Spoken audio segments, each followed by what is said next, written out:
more protected.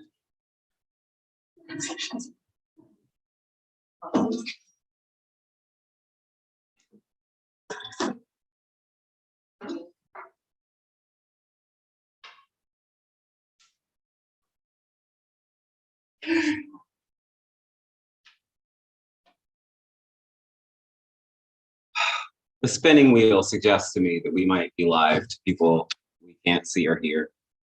So let's just assume that that's true, and let's move forward at pace. Welcome. Welcome.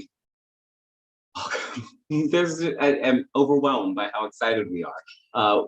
We at CLAGS are so very thrilled to present this, the beginning of a new sort of inaugural series we're starting, Queer of Color, Trans of Color Conversation. We had sort of a conversation with the community, a conversation with our own membership about like, what do we think the future of CLAGS looks like? What is the kind of work we want to do? How do we sort of like return to our roots as an incubator of really interesting and important queer scholarship? And what we landed on was we really want like just to sit and talk with the people who are doing cutting edge important work in the field and to ask the question of what exactly is queer of color study? What is it as a methodology? How do we make sense out of it? What is its utility? What is its versatility? How does it travel around the world? What does it mean to you? And so we sent out truly a dream list of like, if we could have all our favorite people, this is who those people would be.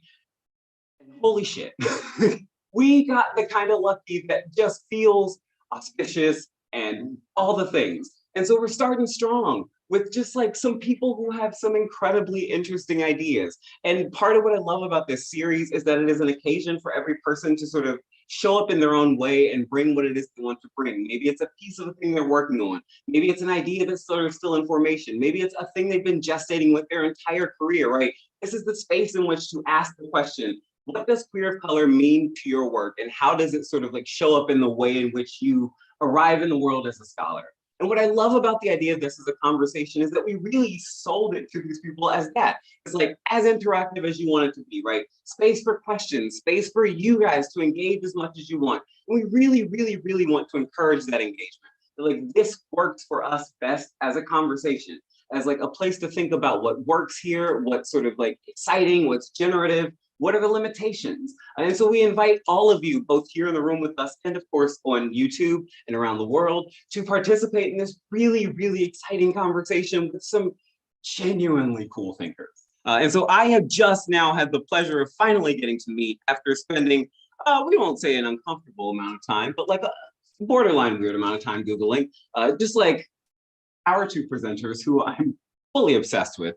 So first, let's start on my left furthest. I never learned the left and right. Let's just say furthest over there with Dr. Rana Jalil, who's an associate professor of gender, sexuality, and women's studies at the University of California, Davis. And she holds a PhD in American Studies from New York University, a JD from the Yale School of Law, an MFA in poetry from the University of Michigan, Ann Arbor. From 2013 to 2015, Dr. Jalil was the Center for Reproductive Rights Fellow at Columbia Law School.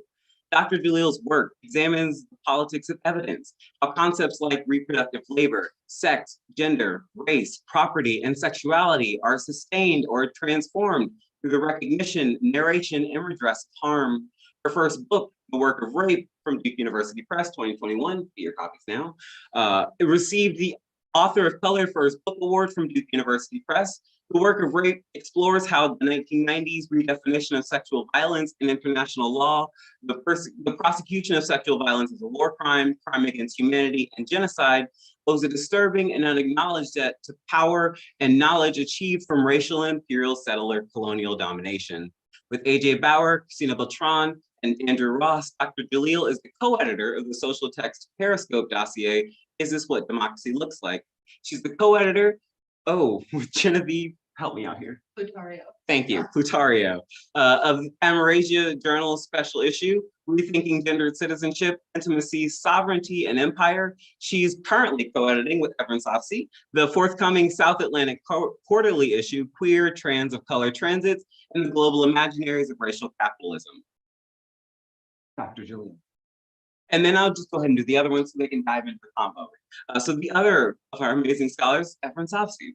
Evan Sofsey is a scholar of transnational sexualities whose work is informed by feminist and queer theories, and ethnographic methodology. She's currently finishing her first book, Queer on Translation, Sexual Politics Under Neoliberal Islam, under contract with Duke University Press, which analyzes sexual politics under contemporary Turkey's AKP regime.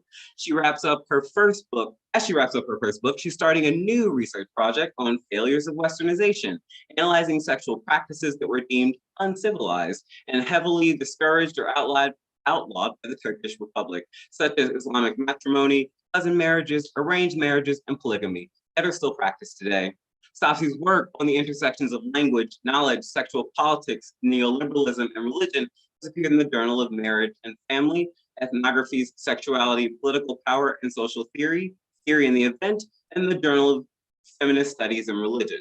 In several edited collections, she's contributed op-eds, blog entries, and interviews to the Feminist Wire, Makeshift, and the Middle East Research and Information Project, and she was selected Exemplary Diversity Scholar by the University of Michigan National Center for Institutional Diversity in 2013. Problem, you being so wildly overqualified. I triple all the way, but you should absolutely just take the floor. Our incredible speakers, please.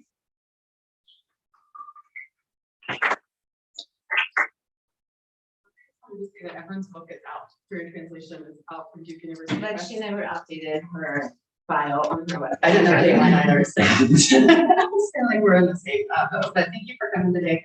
We're, as James mentioned, co-editing a session together, and I just want to thank everyone at CUNY for having us here, for the staff that made this event possible as well. Did you want to say something at the top just about the issue?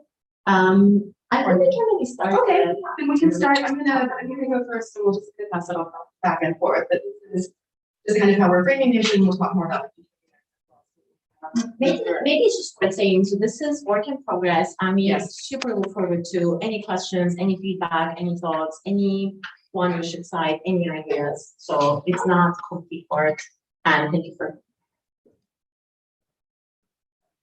Right. So I'm just going to start with your example. So in 2015, Turkey's authoritarian leader, Recep Tayyip Erdogan, presumably referring to his pious Sunni voter base, declared, "We are the Negroes of this country." In the Turkish Republic today, whiteness also makes an appearance with talk of white Turks throughout the academic and activist work, popular media, and daily life. Second example, in the early 1990s, the Croatian paper Danas ran a lengthy article, Europe is Raped Again, by Professor Muradiv Kulinovic, which theorizes wartime rape of Croat women through the words of Black Panther Eldridge Cleaver, who calls rape, quote, a dialogue between the races and the rebellion of a Black man against the white master via the desecration. Desecration is one. So in these examples, sexual and racial histories of the United States and the transatlantic slave trade are brought to bear on political and economic problems, namely the rise of neoliberal Islam in Turkey and the sundering of the former Yugoslavia at the war's end, when superpower financial patronage ceased. And these histories can't be said, and these situations can't be said to share those US histories in any clean or uncomplicated way. They aren't solely impositions, racial categories or analyses disseminated by states or international governing orders or the NGOs that enact them, but are instead words and histories taken up into applications and re-signified to make sense of and shape the world. We might think of these instances as part of what Ruth Wilson Gilmore calls a world movement of racial capitalist relations, end quote, where seismic shifts in Cold War, Third World, or European projects create new narratives and relations of power that have, in some ways, as Vijay Prasad writes, little to do with the US or Europe. And yet the complex of sex, race, and violence made evident by the turn to those particular categories, Black and white, and histories of slavery, have everything to do with US and European racial and therefore gendered and sexual legacies and the queer circuits of racial capitalism. This special issue begins with an interest in that kind of travel, of concepts and terms that people use to get themselves in their world's social and political meaning. It brings broader scholarship and interest in racial capitalism, itself a transnational formation as theorized by Cedric Robinson, into necessary and explicit conversation with queer studies' decades-long attempts to grapple with the complex of sexuality, sex, and gender within the study of race and political economy, both in the US and also outside of it. This framing is an effort to deepen racial capitalism's engagement with gender, sex, and sexuality and an invitation to consider racializations in and beyond the transatlantic slave trade, and also, complementary and simultaneous with it. In the same breath, this framing seeks to tackle the thorny issues that transnationalization of queer studies has engendered, as it attempts to bring political economy, the study of race and geopolitics, to bear on the production, meanings, and lived experiences of non-dominant genders and sexualities through terminologies, categories, and thought systems produced elsewhere. So to do this, we focus on particular popular strands of queer analysis, those that concern queer colors as subjects, or deploy some iteration of queer color critique as a method or analytic. And so positioned, we enter ongoing debates on the geopolitics of queer study, the import of queer materialisms, and theorizations of racial capitalism by asking, what is the, quote, racial in the heart of racial? So queer color, first formulated in the thick of US race relations, is now deployed in scholarship attending various geographies outside of it. Queer colors come to describe people and populations, as well as provide the basis for an analytic queer color critique. One of queer color critiques, the architect, Roger Ferguson, describes the project as, quote, a US-based critical discourse responding to the circumstances of migration, neoliberal state economic formations, and developments of racial knowledges and subjectivities about sexual and gender minorities within the United States, end quote. But its aspirations are also global in scope, and this is another quote.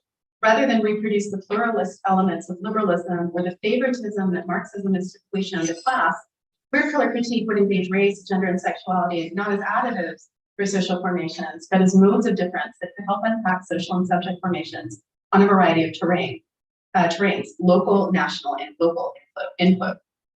The analytics transnational ambitions are our primary concern. If the global uptake of LGBTQ+ and queer has raised many eyebrows, queer color as a term hasn't sustained a comparable objection. If anything, the term seems to unite queers across geopolitics and geographies, as long as they are not white, in quotation. What racial orders and historical relations are captured and missed by the term queer color? Relatedly, if the critique and identity claim are distinguished, then what are the uses of queer color critique transnationally, beyond the transnational United States? Should, for example, we understand the Turkish uptake of the categories of white and Negro as a queer color formation, or the Croatian figurine of rape as a queer figuration produced by the circuits and categories of capitalism? And what would it mean to do that? If queer color rejects the identitarian politics of early queer studies, can it nonetheless risk the reification of certain racial categories in their animating sex and gender system? And if racial capitalism does not pay attention to sex, gender, and sexuality's constructed concepts that seek to manage bodies, populations, and social orders, then the racial of racial capitalism remains under-theorized. So for us, queer color critique and racial capitalism begin not only as sites for which to critique, but as entwined objects of critique. And so in this special issue, we take up the narrations and values produced by the travels and transits of words like queer, queer color, like race, like racial capitalism, to both co-mobilize and re-theorize queer color critique and the content and contours of global capitalism. Beyond the transatlantic slave trade, we examine the histories and present modes of capitalist accumulation that are relevant to telling global stories of race and capitalism, one that pay attention to the arrangements and estrangements of the sex and gender systems. And Evan, you're up. Okay, so this is a section of slide writing that we from Judith Butler to 2005 special issue of Social Text, What's Queer About Queer Studies Now, to GLQ's 2020 issue Left of Queer. Scholars have repeatedly emphasized the contingency of the term as a way to assess, if not defend, its political relevance and contemplate its potential obsolescence.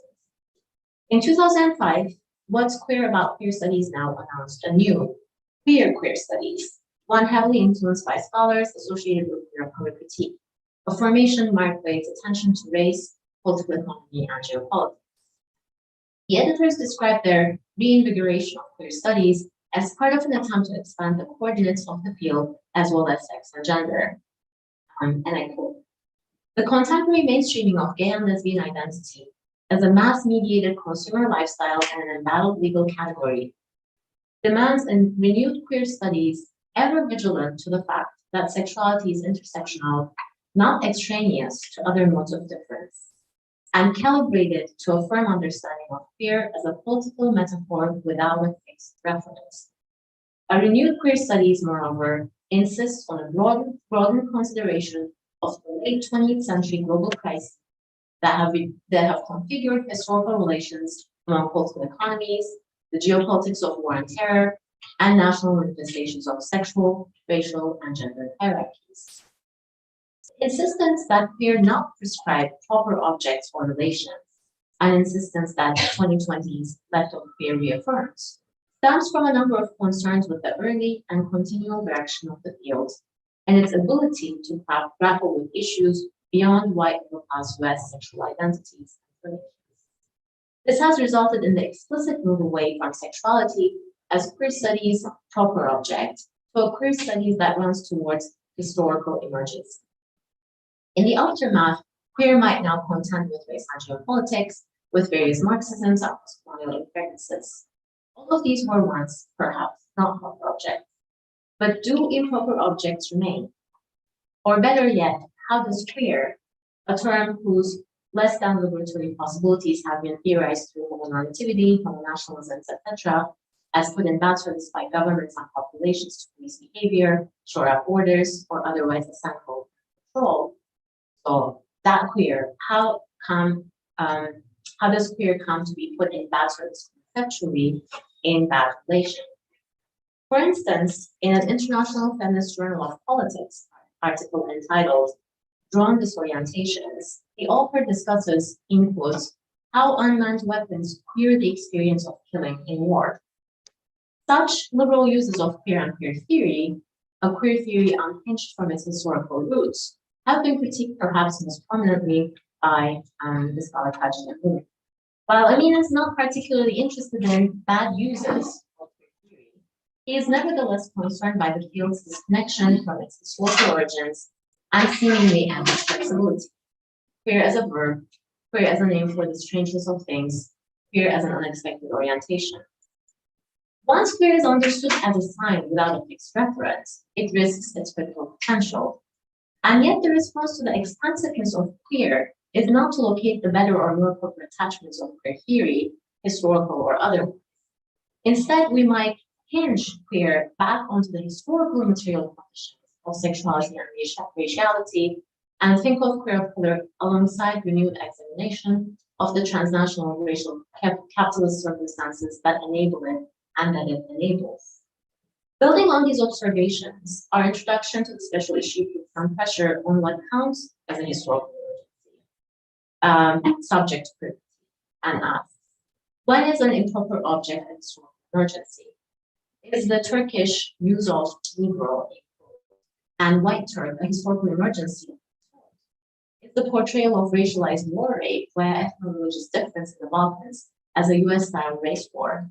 We think perhaps so. And to get there, we follow a vein of queer color critique that begins with Kathy Cohen's foundational geography publication, Punks, Bull Daggers, and Welfare Queens, the radical potential of politics.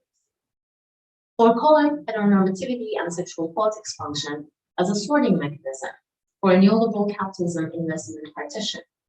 The titular subjects, punks, bull daggers, and welfare queens, are divided, in quote, divided from one another by labor, feminism, anti-racism, and queer politics, and in the process, cast as distinct objects of nonprofit management, whose self-activity is always injected with this.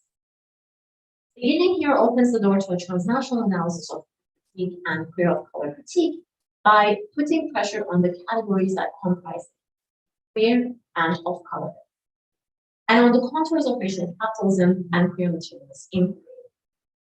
If the work of queer is to respond to historical emergence, then queer uses of race and racializing logics by the global South elite is a five-alarm fire that can't be squelched by a critique of queer liberalism or homonormativity might not have the same utility or urgency in the current political moment if we understand this as a global moment, one that includes places where people have not gotten what they want, or places where rights are imagined to have been won, in what our special issue contributor Rahul Rao calls the smug afterlife of victory. Increasingly, this global political moment is marked by widespread neoliberal authoritarianisms and sectarianisms, organized through racial and sexual management, restriction, and outright violence. Bombings, shootings, targeting of gay and trans people in places, even as increasingly in the US, fascism arrives through liberal processes themselves. The special issue then is concerned with some of these tensions in queer studies and queer of color critique.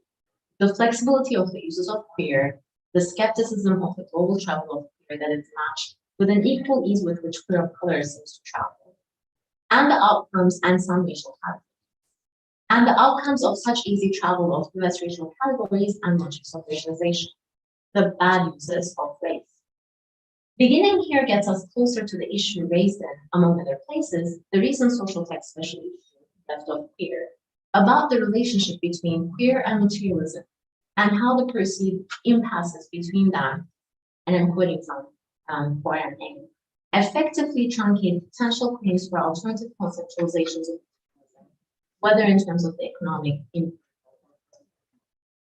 In Left of Queer, Poirier and Eng are interested in investigating, in quotes, the contingent material conditions through which proper subjects and identities emerge in our contemporary landscape in relation to the US empire. We ask, what are the contingent material conditions today, including the material conditions of travel of knowledge that enable improper subjects and improper uses of emerge, especially as it travels transnationally, moving in our histories and political economies beyond US coordinates.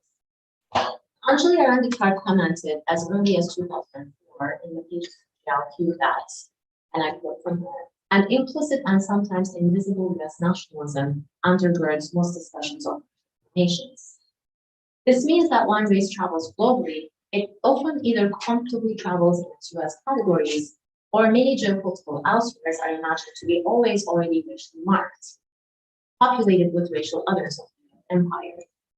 Thus, the challenge of, in quotes, how to initiate interrogations of geopolitics and sexuality without disappearing questions of race, or rather, without making geopolitics interchangeable with race, continues today. So here we are. If queer moves beyond US empire, then its meaning depends on racial capitalism and how we understand not only capitalism, but the racial of it and in it. These are our initial, was this slow enough? Thank you so much. So these are our initial kind of Really, yes. our buddy. We want to tell you a couple of more things.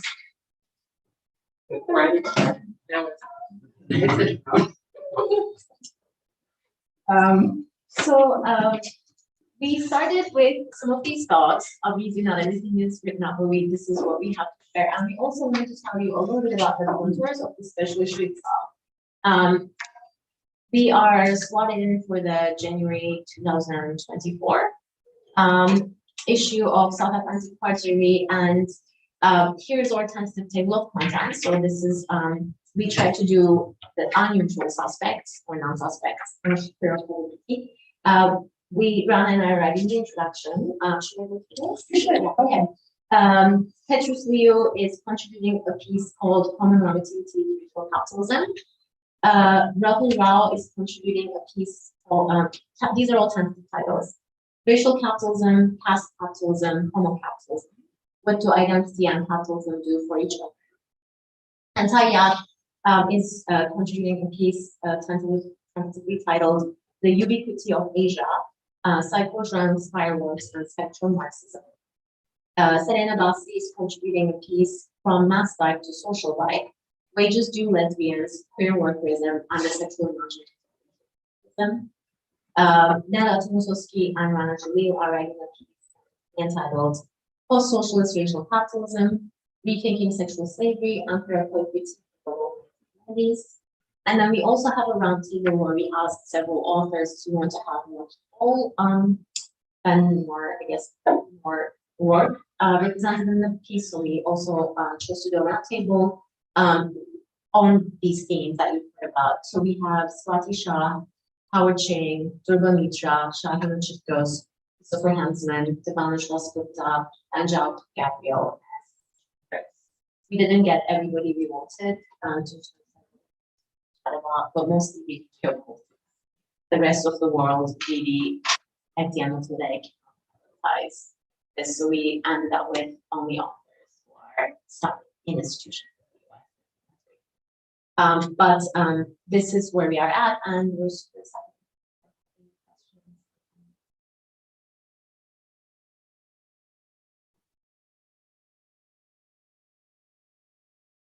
I think that's the stunned silence of a bunch of people trying to process like all thoughts. So much. Thank you for sharing. First of all, thank you for sharing.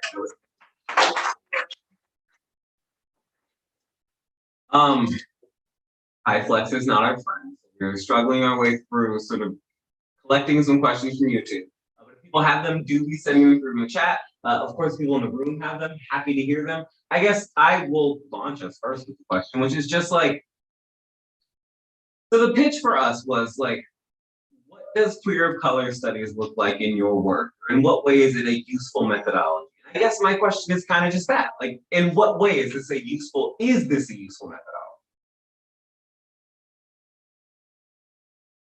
I think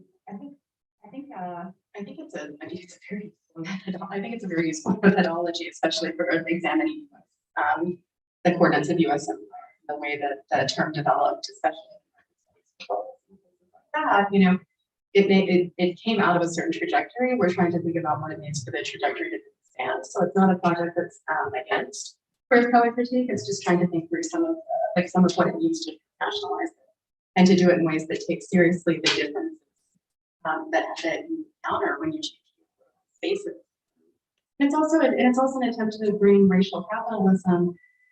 So much of that work, some work in racial capitalism. There's a lot of work in racial capitalism in the U.S. There is a lot. There are some ways of racial capitalism that very much begin in the transit. Other systems of slavery. There are other legal systems that impact slavery other than the ones that are over, you know, ostensibly in the past, just like international law, for example. We thought maybe these are a little bit, these are places that are open to. That's how I answer it. Erin, do you want to? Yeah, I'll say a couple of things too. We we're gonna try not to share too much of our author's work, just to keep the excitement for it. And it's also like another place, but sometimes maybe we'll put an example or two from it. So this is again to think about like, right, what race looks like and racialization and raciality looks like elsewhere, what it has looked like historically, the systems through which it was produced and made to work, and sometimes like really clashing.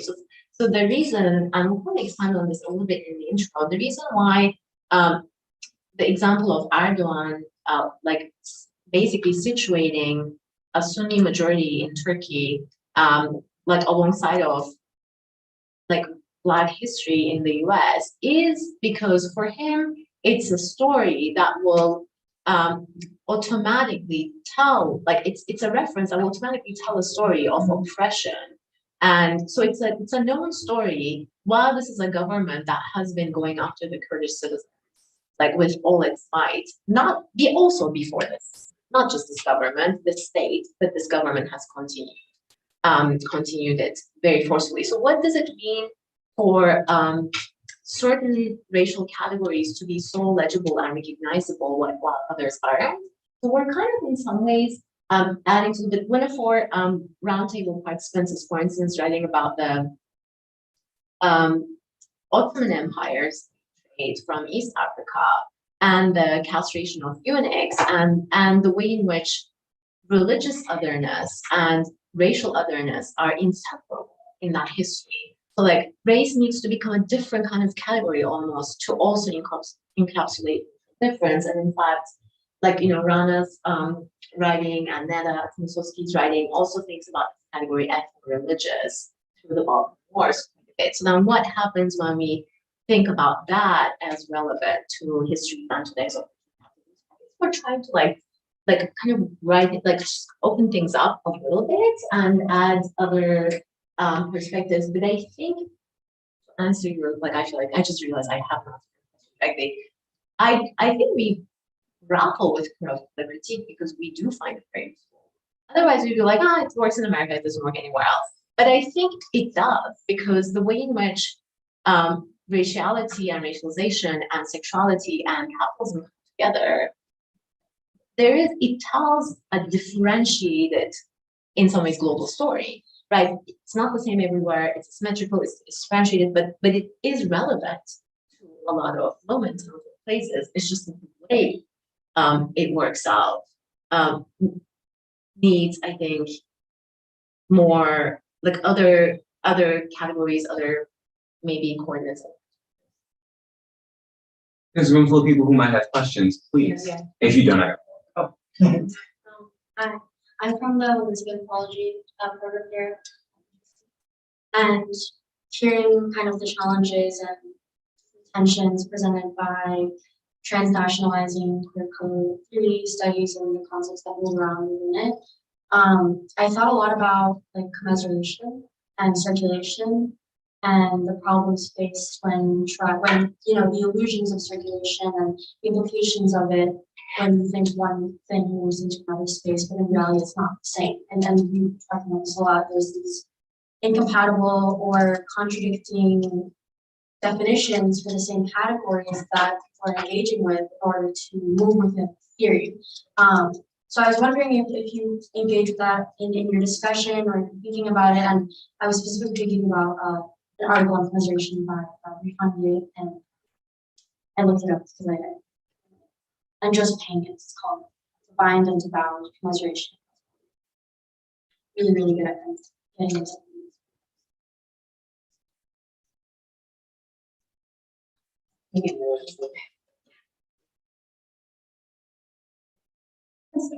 Okay, maybe I'll start. So, I mean, in my own book, I have thought a lot about the travel of terms, and what I wanted to.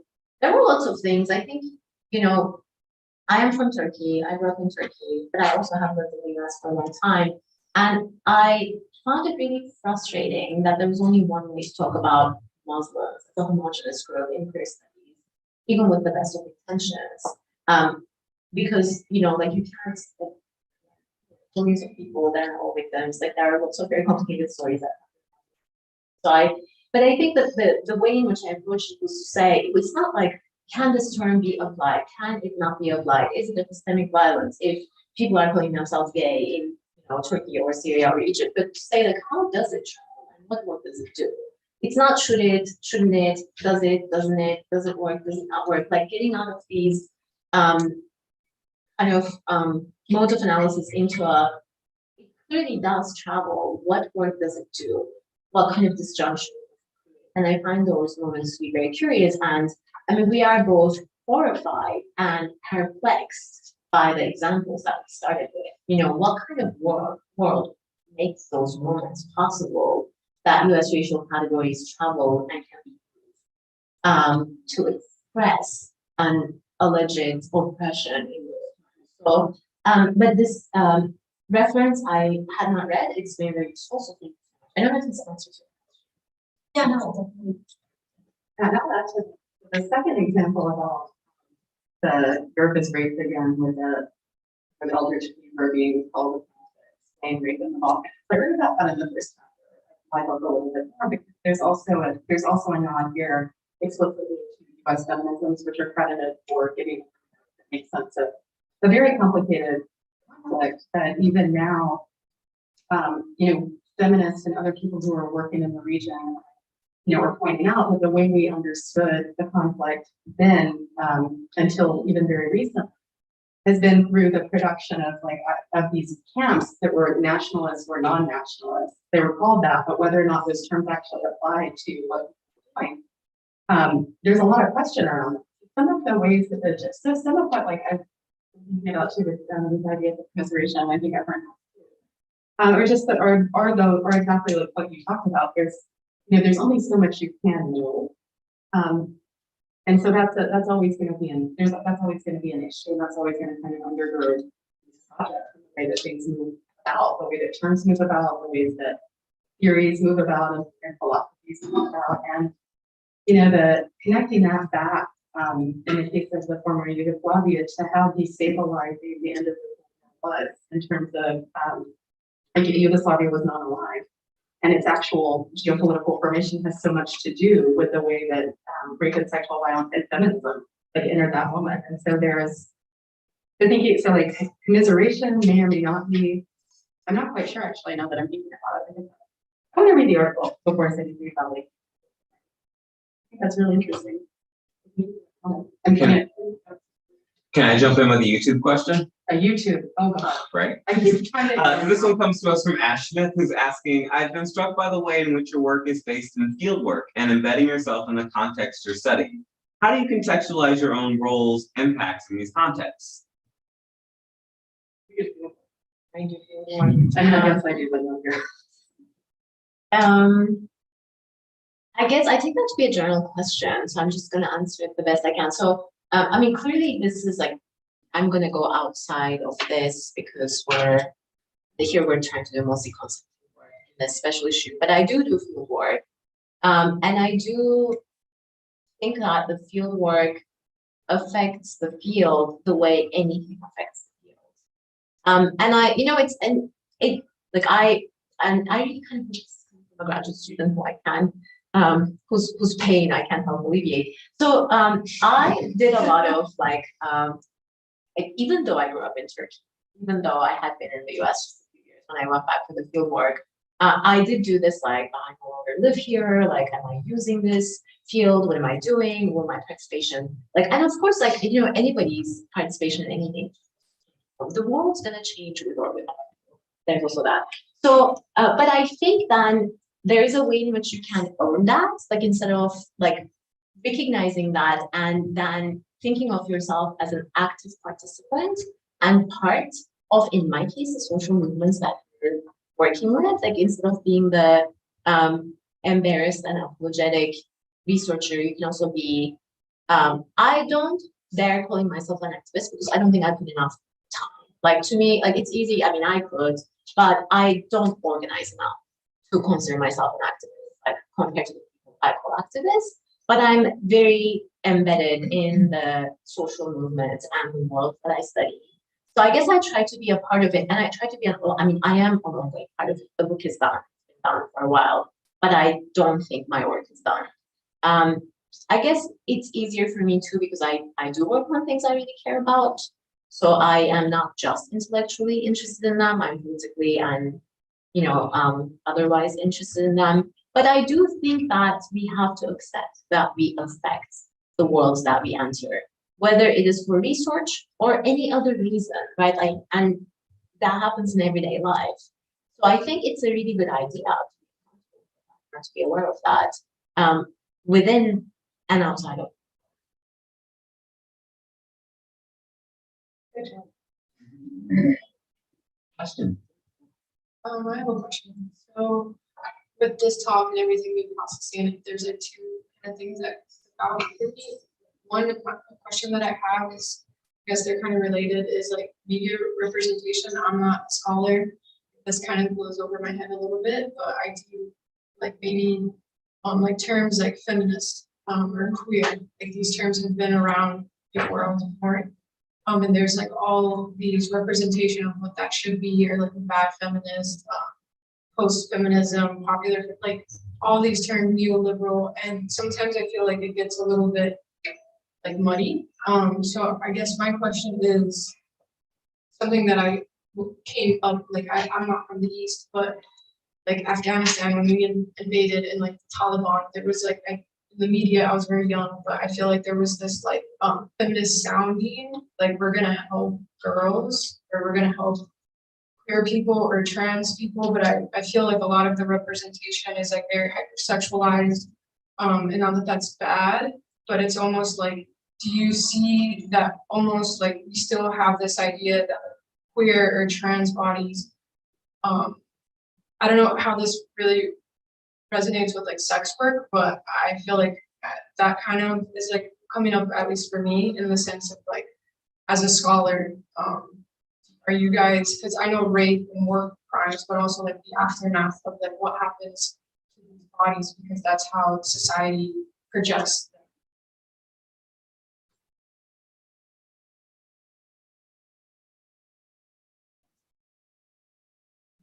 them. That's my Yeah, second project. Yeah, okay. Right. So, okay, it's a big question, and thanks so much for coming to, by the way. Nice. So, I mean, there are, so many bits of your question where I'm gonna probably pick a couple of things that maybe, and then I'll leave the rest of that. So there is a continued, kind of discursive geopolitical order of unimagined, like imagined geographies where queers are happy or they're persecuted, women are treated well or they're not, and that does not match up to reality.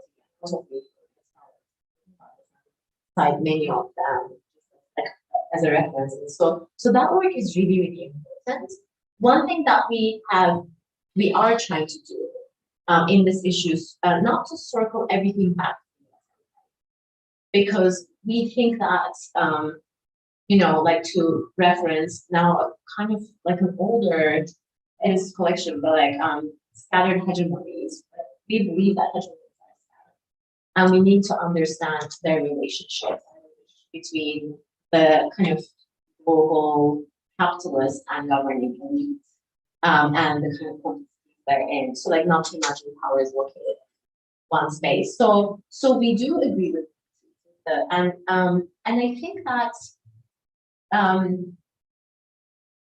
the sex work question I probably should ask you before I answer it, like the connection that you make, because I don't know fill in the blanks in your I question. think I'm just also just curious because I think for me it comes more from the experience from my community and my friends. And I think that sometimes when I try to tell them like, hey, I'm reading these queer studies or I'm reading like these feminist articles, they almost feel a little bit like offended, but it's not really that. I'm just trying to share resources.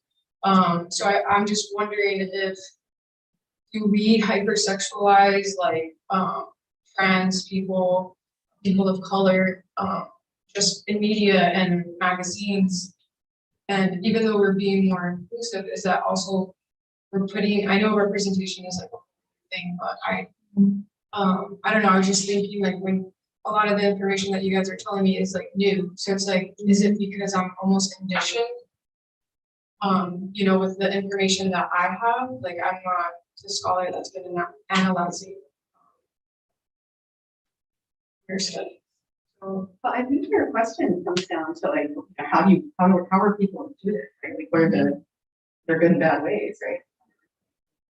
Or not every like diversity metric. That kind of space is going to be one that actually produces what, like a more livable or a more just world, right? You might just count it in some way and perpetually cast, victimized or hypersexualized. It happens off everything else that a person can be. So I think if we're thinking about how neoliberalism works to capture and to and how capitalism works, right, to divide in some place, partition identity, so like practically have people. We brought up in this piece, right, about how identity gets separated out. I think that's some of what I'm hearing in your question. I think it's a big part of what we're trying to focus on. Because it's not to say everything's the same, or that everything has to be in solidarity or has to be in thinking about how those relations work out, how they get created. Is a really critical part of analysis.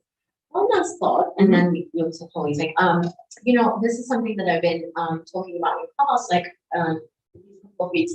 I also hope that I agree with scholars who have been emphasizing a little bit, like as we seem to lose hats for like political participation, like certain forms of representation or citizenship, like through consumption, like become more available and confusing.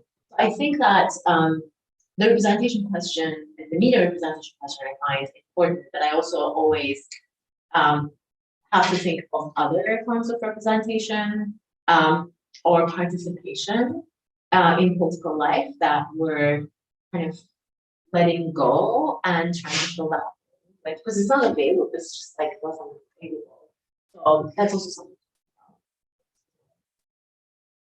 That's really good, because I heard somewhere in the beginning, I think, like about law, when it comes to like, I guess criminalizing, with the 13th Amendment, does that also play into like why, I guess my question is like, okay, so we ended slavery, but that didn't end racism. And then like, we still have prostitution, but doesn't it all kind of fall in the same patterns? And like, I almost feel like we're conditioned, like even though it's important to participate and be presenting yourself, I guess does the visibility, I don't know, it almost seems backwards, like Roe was overturned, like trans rights, I guess I forgot which state right now they took out medication. It's like, it almost feels like we make these huge movements in like law and in society, but then in reality, like, did it really change or did we make it worse? That's what I have to think about racial capitalism. Exactly. Yeah, you have to, like, I think part of what we're trying to like are the ways that changes in or how political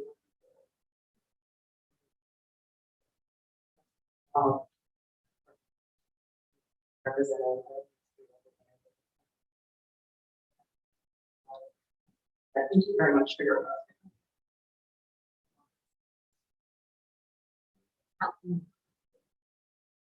I think you still, I'm thinking how,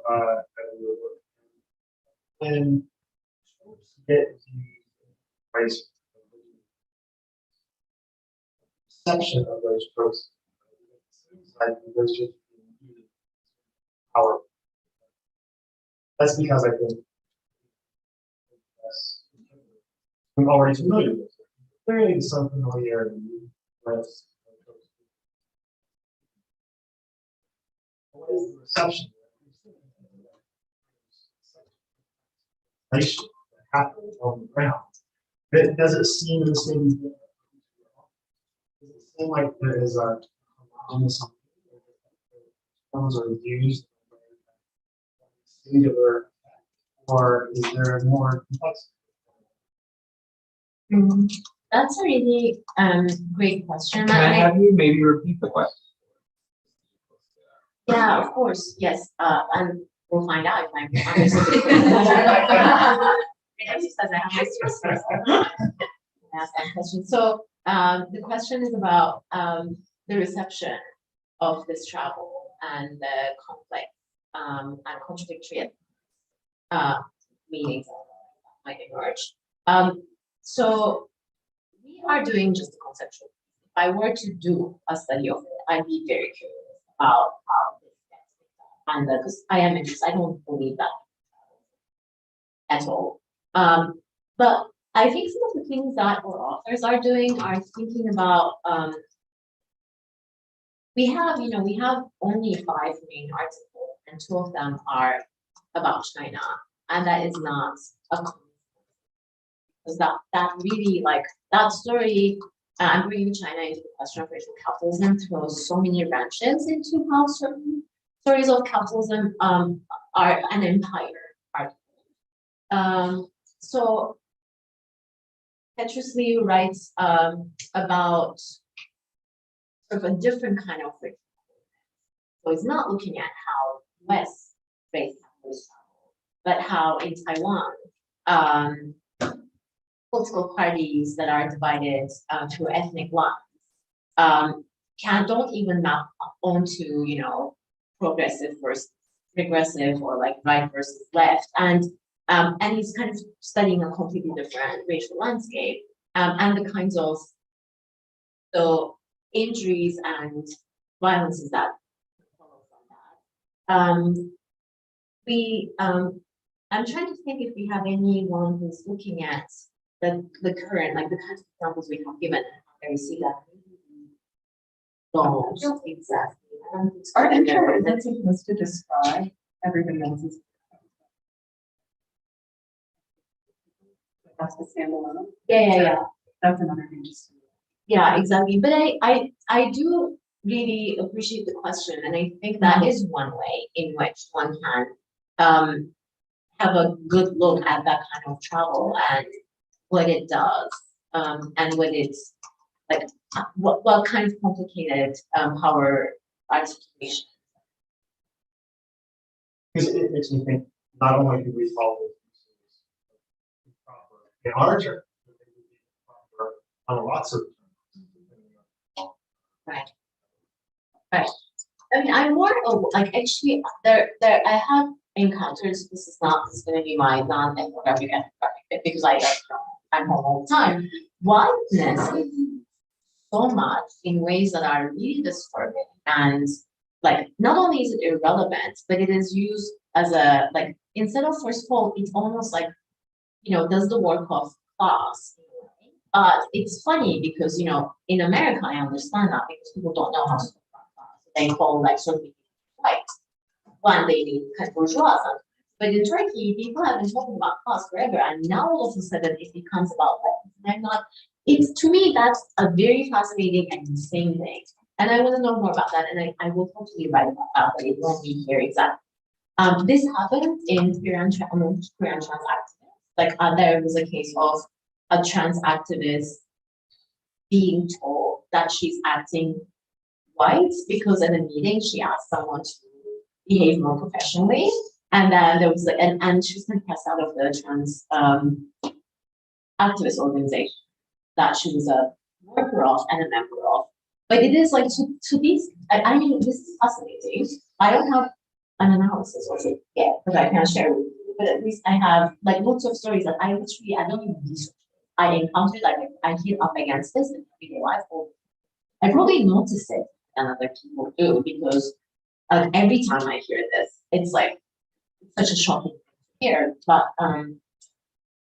yeah, so far I'm seeing a particular, though the reception of it and the work it does would still.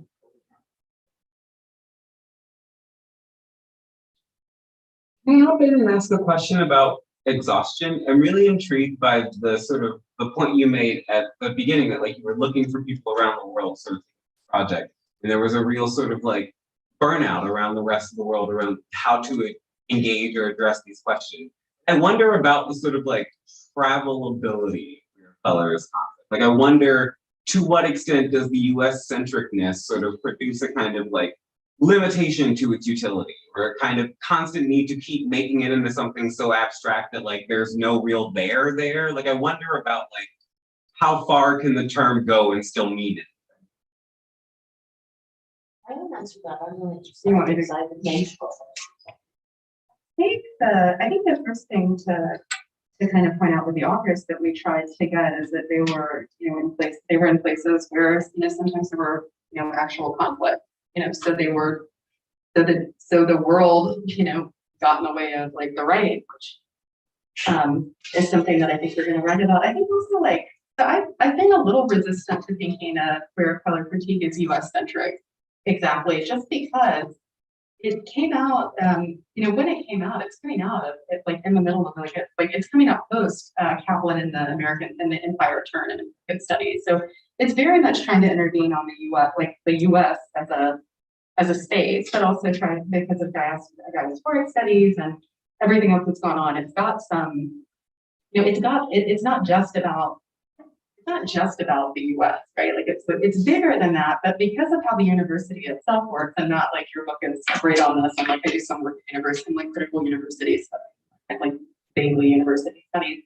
But you have to think about like the university formation, the way that knowledge formations produce what we talk about here, and so it's, I don't think queer color critique is the effect US centric? Sure, but there's also like something about, or it can be, but there's also something to think about if we want to take the capitalism part of it seriously, if we want to take the historical materialism seriously, then we should take it seriously and track how genealogies work against some of the constraints.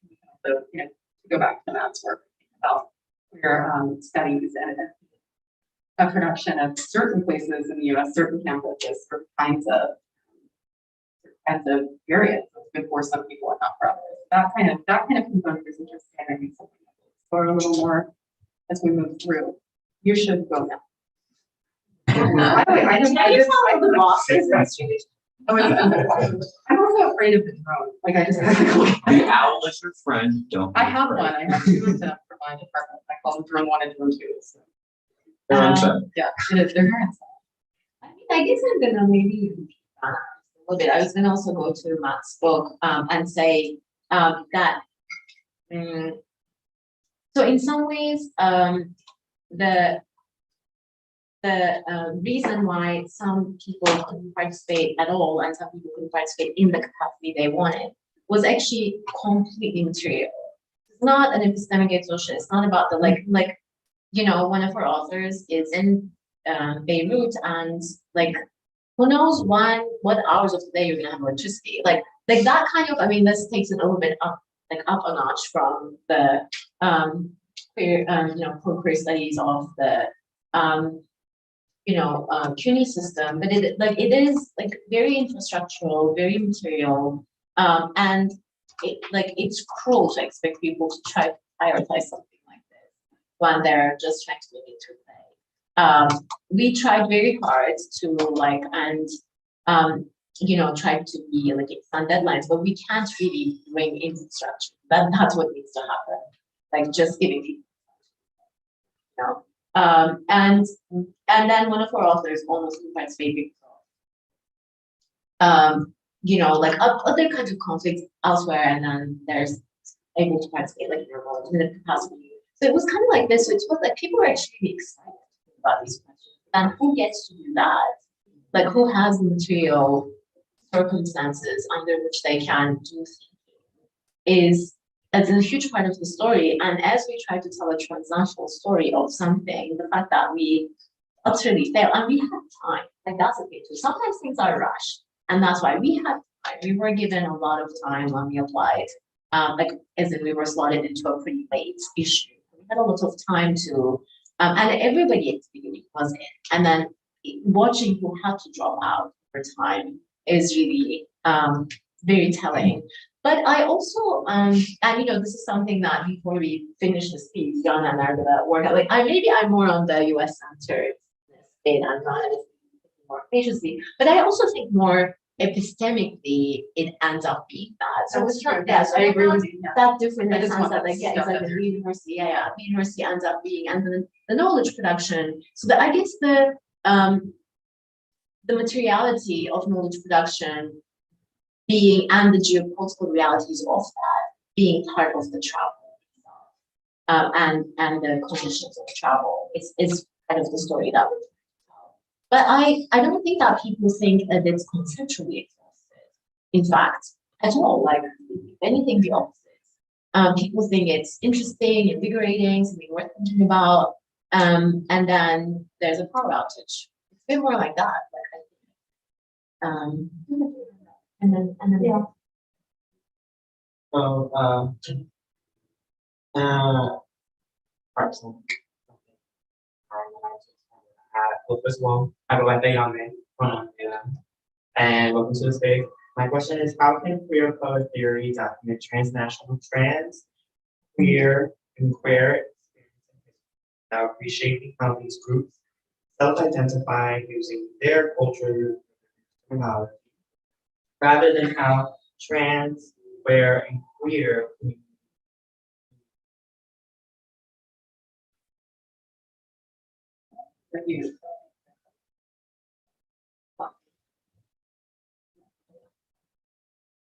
The Jerry Johnson made it sound like, okay, cool.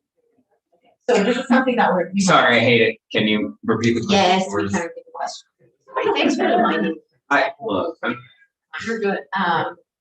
The question is, it feels very stressful to repeat the question, but I will. How does the way in which terms like trans and queer, the way they're used in the US, when they travel elsewhere, how might it affect the way in which people identify? Yes. Is there a way that we could make sure that these people's stories aren't actually our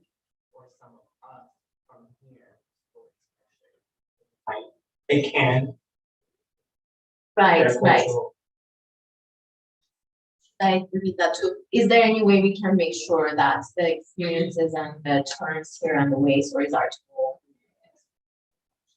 I don't think there's any way we can make sure of that. Like that went out the window with, I think, at the latest TikTok, if not before. It's true. I mean, and I don't know that that's a bad thing, because I think that like the world, like things are gonna get shaped anyway. And I'm not saying let's embrace change. That's not what I'm saying. But I think it's unrealistic to think we can stop that kind of interaction from happening. But maybe we can attend to the ways in which it happens and ask questions about it, and not imagine that this is erasure. Because there are some scholars who have written about this a while ago, like Tom Postor's earlier work, where he tracks both like kind of national and kind of modern, quote unquote, but not exactly, and local formations exist side by side. And the example Rana asked me to give is this. So instead of like thinking that these terms travel only as epistemic violence, because we were thinking like, you know, what does fear do as a term? And how does it get articulated and what does it erase? And in Turkey, when I was first doing field work, 2008, 2009, trans activists were telling me, a number of them, that they were the trans community in Turkey, activist community, were the earlier people who embraced the term for gays and lesbians. And they're like, we were using it, and they were saying, what's that? And it's like, and kind of mocking people for not getting it and now like liking it finally. But it kind of resonated with them. But here's a strange story, and maybe you'll make sense of it for us. We'll write it up. So in 2009 in Ankara, there's an International Day Against Homophobia that's like kind of celebrated, or like something is done for it in Ankara by CLAGS, which is one of the earlier LGBT activist organizations. That year they invited Liz Butler to give a talk. And there was, I don't know the story, or it's past. And the theme of the talk was anti-militarism and queer solidarity. At the end of the talk, there were questions, and somebody in the audience asked a question to them about whether they knew that so military conscription is mandatory in Turkey, so every male assigned person has to serve unless they can get some exceptions, which go route through Kurdistan transit, mostly, or some health reasons. So Butler was asked whether they knew about conscientious objectors. So even as people can get reports that show that they're gay or trans or otherwise, you know, unhealthy, quote unquote, they sometimes choose to do conscientious objection as a civil act, and they get arrested for it, obviously, but it is something they prefer as a group. So, and Butler said, that's great, like, you should do that, and it's fine, like, you get arrested, what's wrong with it? And I was like, oh my God, there's a queer studies faculty who's get arrested in Turkey. I wonder if they know all that much about the conditions. And then they felt kind of validated this after saying it, but it kind of came out. In the meantime, behind me is a friend and an interlocutor for my book and a trans activist organizer who had been jailed, not for conscientious, for something else, and ended up reading Butler's Gender Trouble in jail. And that was one of the, like, so this is how complicated the world is. So and like, you know, what to make of that story? Like, because your Butler actually didn't just say like it's like, they said it's fine to go to jail. There are sometimes great books in jail. They actually said this, and they're like, this is too, it's like staged. Yeah. So the travel of, like, you know, that book is translated to Turkish. It's one of the earlier that was translated to Turkish by a scholar and you know, a friend, and it was inspired. Like, you know, you don't know what people get. I mean, I sometimes read readings of my book and I'm like, wow, look at how people make sense of things. It's like, I mean, anyone who writes anything knows that there's no way you control how it's received. It just follows and it does what it does, and you have to be okay with that.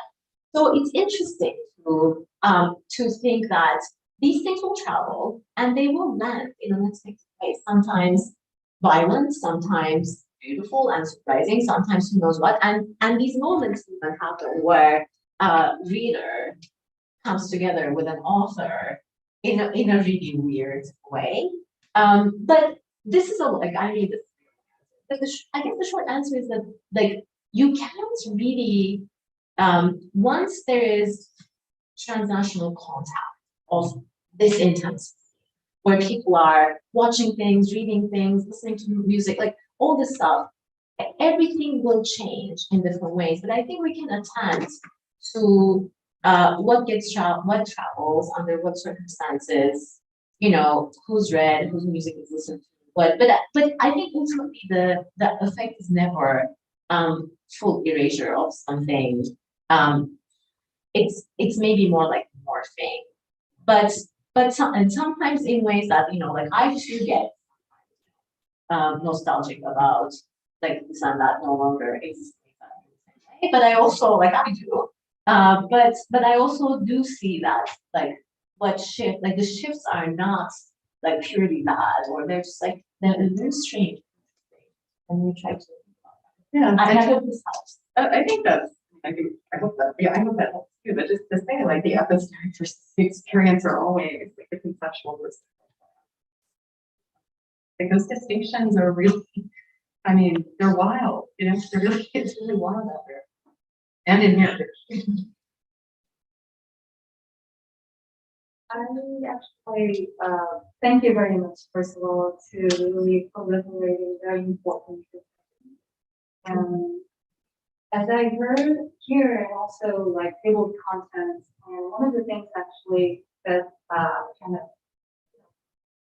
on to me is that the materiality and but yeah, the materiality of the higher education actually under the included diversity, and as Ferguson mentioned, import or foreign scholars at the university, and definitely the equals of such actually this moment that proliferating and globalizing race, and also racial capitalism theory, and also not triple color, fair color critique, right? So I probably, so I wonder, okay, bringing ourselves like foreign-born scholar and being here as and incorporate into global or as transnational migrant scholar,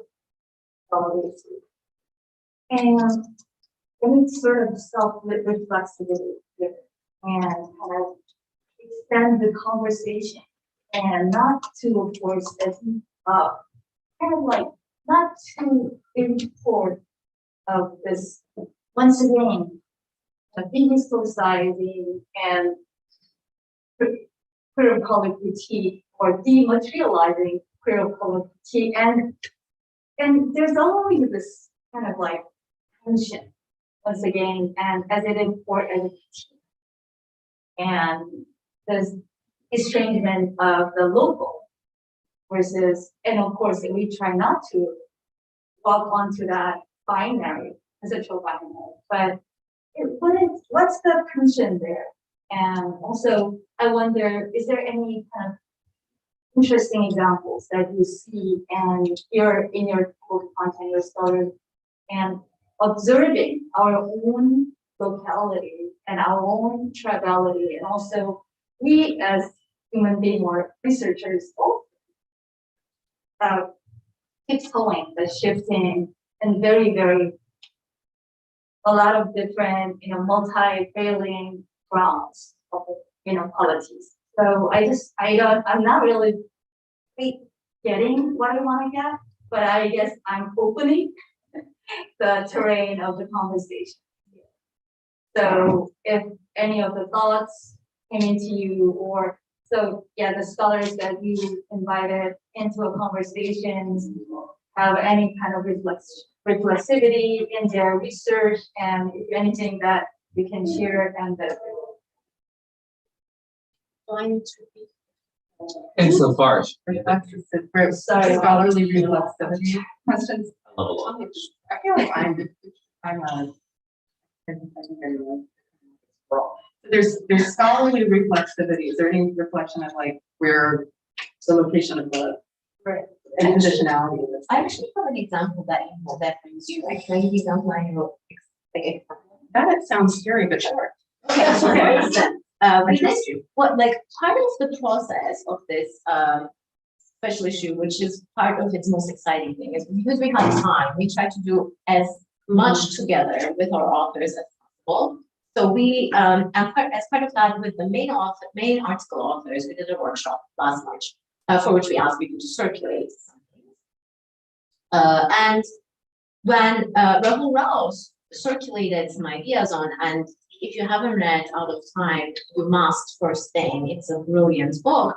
I came back about homo capitalism as a correlate to homo nationalism in that book.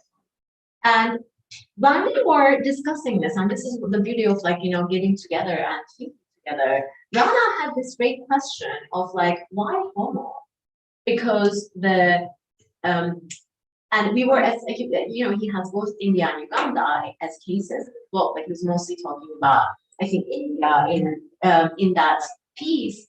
So a lot of the people and activists he writes about are actually trans and hijra activists. So like the homo in homo capitalism maybe is not exactly congruent with the so in that sense, you have a term that relies on another term, or nationalism, right? But then the field itself is maybe not as quote unquote homo as something else. So then that Rana's question that opened up a lot of thinking. That was it.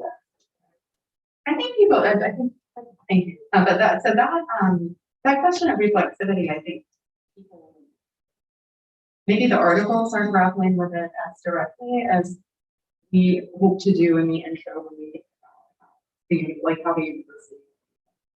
There will be a little bit of that. It might be a footnote. I'm not even sure. We haven't, worked that out. And that's, but that is part of the, when I was answering the question before, to talk about how US centric itself is something that we can, because yes, there are definitely, and I do think it has that there are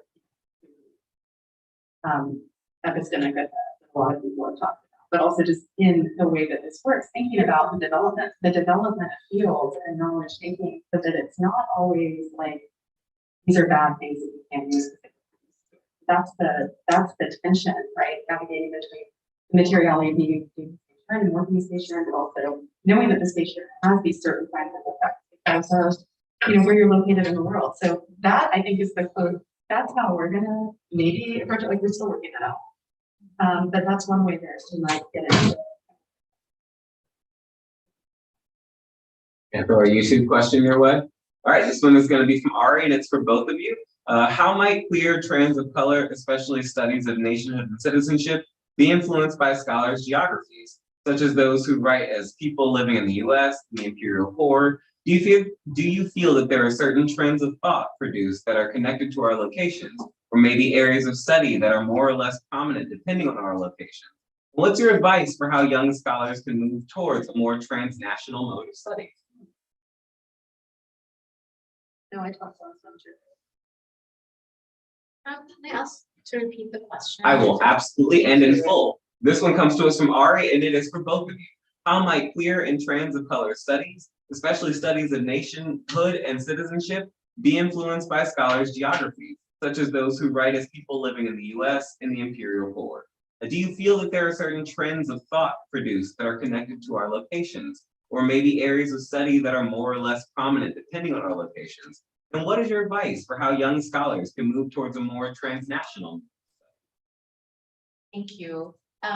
Okay, a couple of things that come to mind. So, like, I mean, I do think our geographic locations or locations that we're more familiar with and intimate with do affect the way in which we think about the world and borders and nationhood and citizenships. For instance, like, statelessness is not something that people talk about in the US that much. People will talk about immigration, not have like documented, undocumented, like these kinds of categories are more relevant here.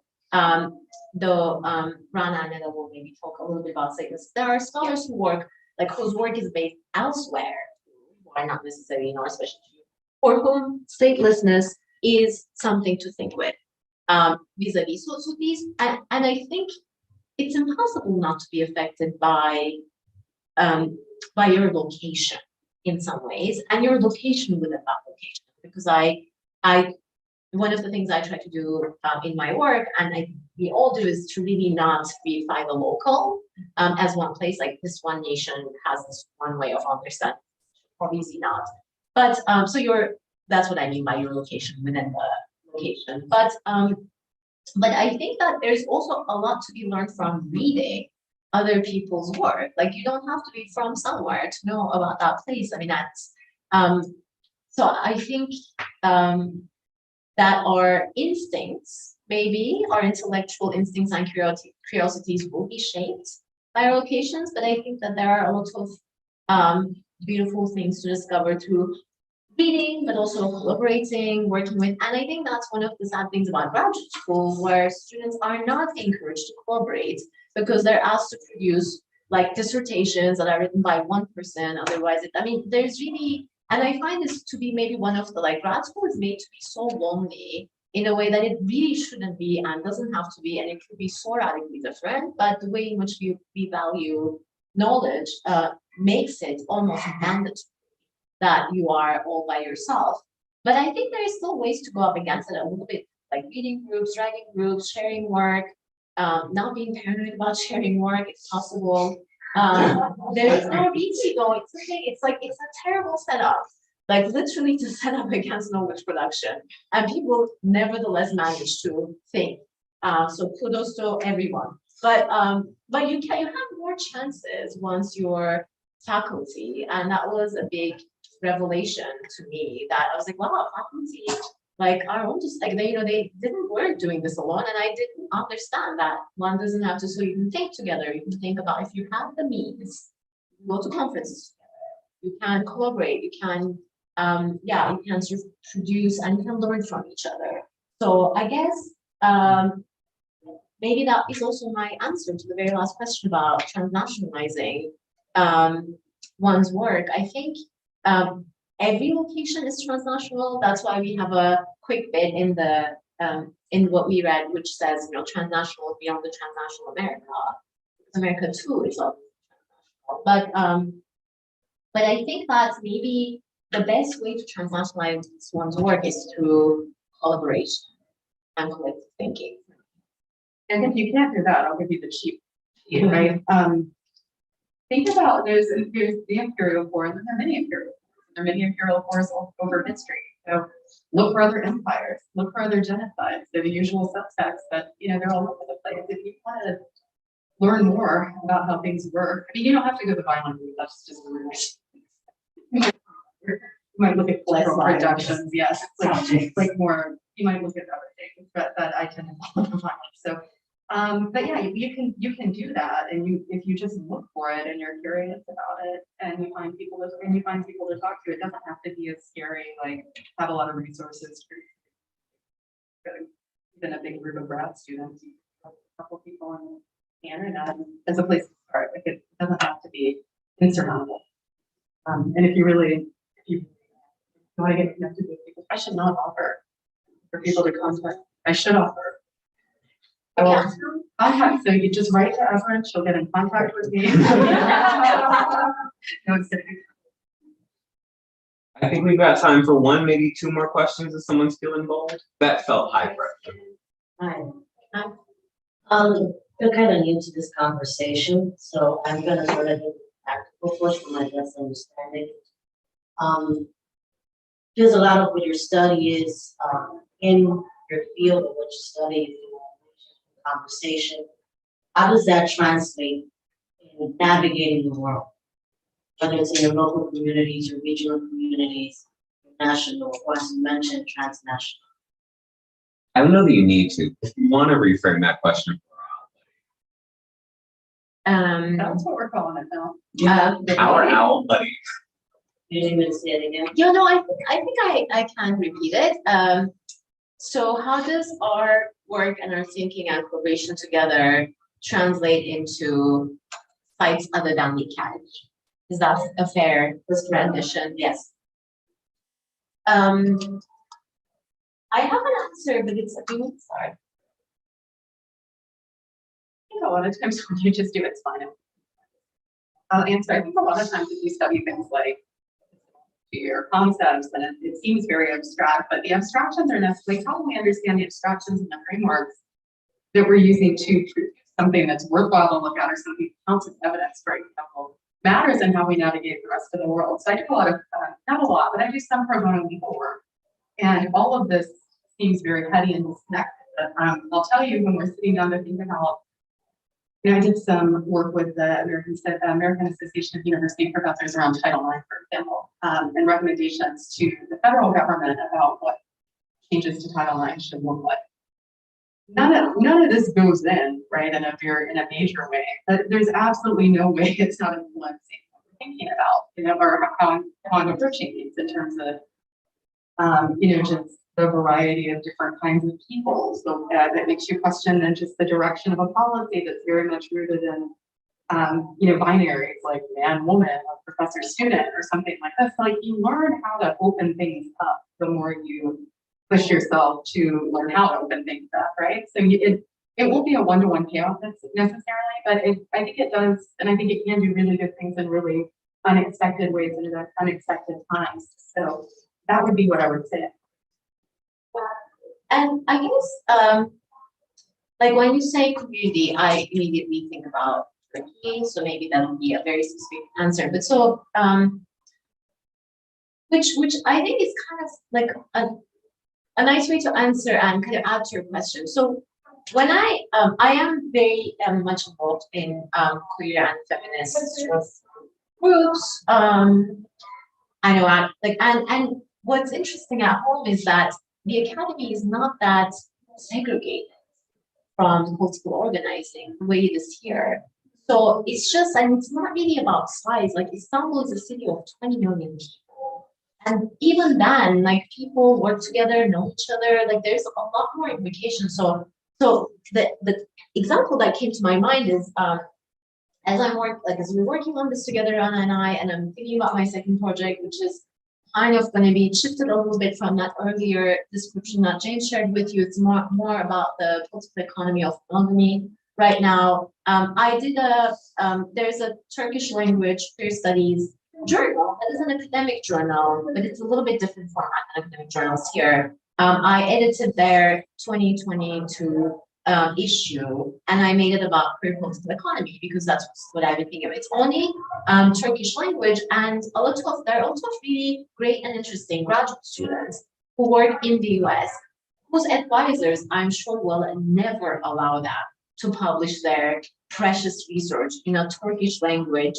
Like nobody has heard of it, journal in Turkey. Like that's like considered, I think, career suicide.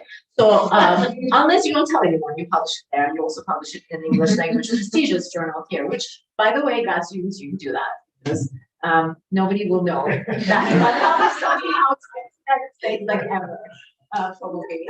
So that I was like, they will not publish full articles, but maybe I can make them write short comments that their work is read in Turkey and they enter conversations because the work is about Turkey, but it's produced in English in America for like academic journals here, that's also fine. And I'm like, but other things also need to happen.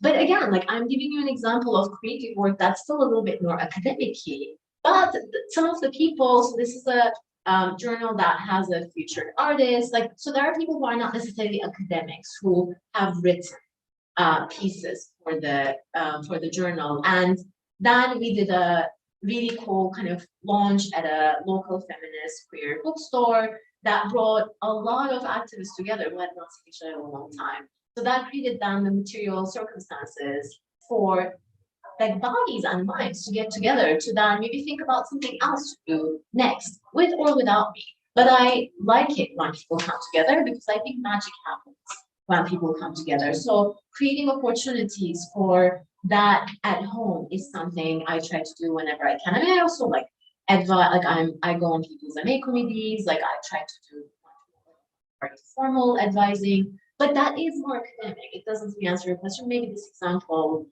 gets at it, but I also wish that also here there were not so much divide between the academy and everything else that we care about.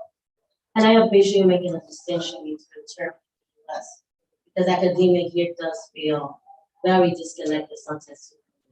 Absolutely. So I appreciate it. And it's set up to be that way. It is set up to be that way. If there are any scholars you know who are actively involved, they're doing it not because of the way it works, but despite the setup. And I appreciate like centralized, like Title IX, like centralized transphobic conversation about our rights leverages everyone else. Oh, thank you. I was gonna say too, there are people who do amazing work, particularly in ethnic studies and like some of these less favored disciplines. Versus university. They're very much engaged. You know, so there's also, I think you have to watch like the university itself and the different universities, right? Like all over the place. CUNY versus NYU versus Yale versus UC versus university in the Caribbean, something like that. These are different locations. And the work that they do and how they're engaged with their different populations, they're really worth their too. So thank you so much for that question. And thanks everybody, because now we're done, right? I think we are, can I get you to answer one last question for me from the internet? Because I think maybe this wraps us all together, right? So Cersei Mendez wants to know, and my apologies if I missed this, but can you recap for what constitutes the universalizable aspects of the category of queer that make it transnationally useful and or applicable as a method? And so that question again was, can you recap what constitutes the universalizable aspects of queer that make it transnationally useful and or applicable as a method? And I indeed. Right, it's not a test. No, I know. Brain turned off a little bit. You want to go first? I'll try. Yeah, you go first. I mean, I guess I wrote down universalizable versus transnationally useful because I don't think that these two are the same thing. But do I have perfectly articulated? Yeah, no, but I would like to give a proper answer. So to me, there is something in the term universal that homogenizes, and I don't think transnational does that. So something can be transnationally useful because it just shows up and plays out differently in different places, but it's still transnational. Whereas when you say universal, to me that evokes a particular homogeneity of the meanings and the uses that I don't think is true. So I would say that queer resonates and is picked up transnationally, but not in universal ways. That I wonder if it amends the universal too. Ideas of universality. They do change. And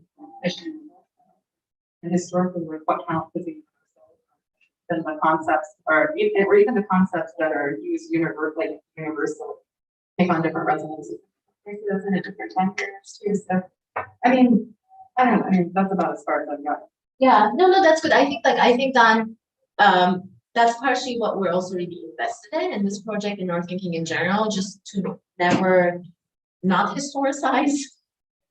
That's the motto of the day. Never not historicize. That's like English, but It's fine. But also, part of the reason that we're looking for is because it is moving and useful to people still, right? Yeah. So it's a live word. yeah. We're not trying to resurrect like the Lindy Hoppers. I That's also still a life. It probably is. Okay. Sorry. Another round of applause for our main.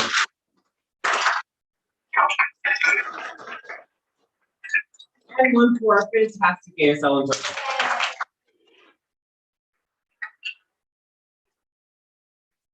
You'll have to come back March 9th because we're going to do it again. Another amazing conversation with Gina B. Kim.